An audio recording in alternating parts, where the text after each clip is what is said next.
আওয়ামী লীগ একটি অসভ্য রাজনৈতিক দল।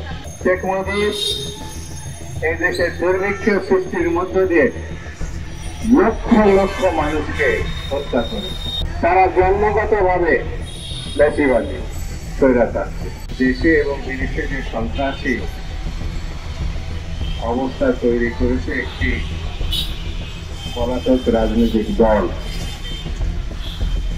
তার বিরুদ্ধে প্রতিবাদ স্বরূপ আজকের এই সমাবেশের আয়োজনের জন্য দেশবাসীকে আমি বন্ধুরা, আওয়ামী লীগ একটি অসভ্য রাজনৈতিক দল।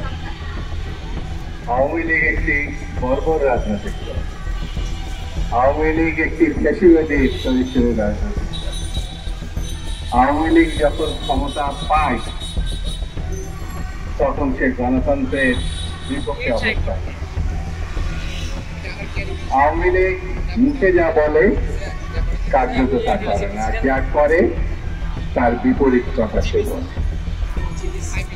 বাংলাদেশের স্বাধীনতার পর আওয়ামী লীগ প্রথম এই দেশে হত্যা, সন্ত্রাস,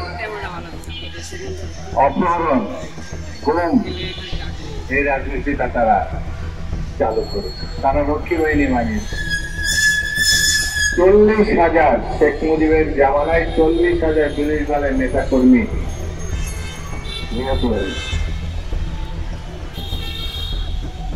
শেখ মুজিব এই দেশের দুর্ভিক্ষ সৃষ্টির মধ্য দিয়ে লক্ষ লক্ষ মানুষকে হত্যা করে। শেখ মুজিব বাকশাল করেছিল সকল রাজনৈতিক দলকে নিষিদ্ধ করে একদলীয় রাজনীতি শুরু করেছে। সেই দলের ধারাবাহিকতা শেখ হাসিনা। শেখ হাসিনা 15 বছরে বাংলাদেশে যে লুটপাট করেছে, এত লুটপাট শুধু বাংলাদেশে না, সারা বিশ্বের কোন দেশে কখনো হয়েছে এমন নজির পাওয়া যাবে। শেখ হাসিনা গণহত্যা করে বিরোধী মতকে নিশ্চিহ্ন করতেছে, যেমন তার পিতা এই কাজটি করেছে।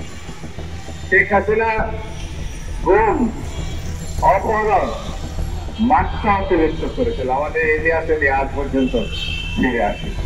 আমাদের কমিশনার চৌধুরী আলম আজ পর্যন্ত ফিরে আসে।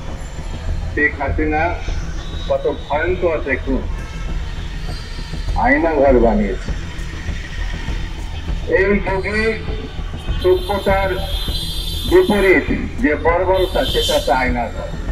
সেই আয়নাঘরের মধ্য দিয়ে প্রচুর চাষা মানুষজনকে সেখানে ধরে নিয়ে গিয়ে হত্যা করা হয়েছে, আর না হলে বছরের পর বছর আটকে রাখে।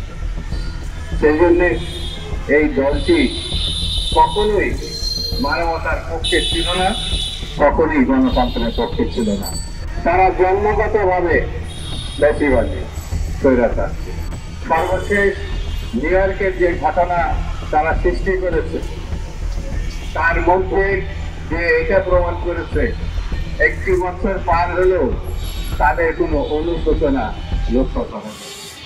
তারা কখনো বাংলাদেশে যে অপকর্ম করেছে, বাংলাদেশে যে গণহত্যা চালিয়েছে, বাংলাদেশে যে নৃশংসতা চালিয়েছে, বাংলাদেশে যে সীমাহীন দুর্নীতি করেছে, এই ব্যাপারে তাকে কোন রকম অনুশোচনা তাদের নাই। জাতির কাছে তো বটে, বিশ্বের কাছেও ক্ষমা চাই। তারা ইসলামের বিপরীত শক্তি। কেন বলছে এই কথা? আমাদের মহান সৃষ্টিকর্তা বলেছে, তুমি ভুল করলে তুমি আমার কাছে ক্ষমা চাও। আল্লাহ তাআলা ক্ষমা যদি বসে থাকে, বান্দা ভুল করবে, বান্দা অপকর্ম করবে, সে তার সৃষ্টিকর্তার কাছে ক্ষমা চায়। এটাই বাস্তবতা। আওয়ামী লীগ এই জন্যই বলবো, তারা ধর্মও মানে না। যদি তারা মানত, তারা যে অপকর্ম করেছে, যে দুর্নীতি করেছে, যে নৃশংসতা চালিয়েছে, গণহত্যা চালিয়েছে, সে দেশবাসীর কাছে এবং তার সৃষ্টিকর্তার কাছে ক্ষমা চাইছে। সে ক্ষমা সে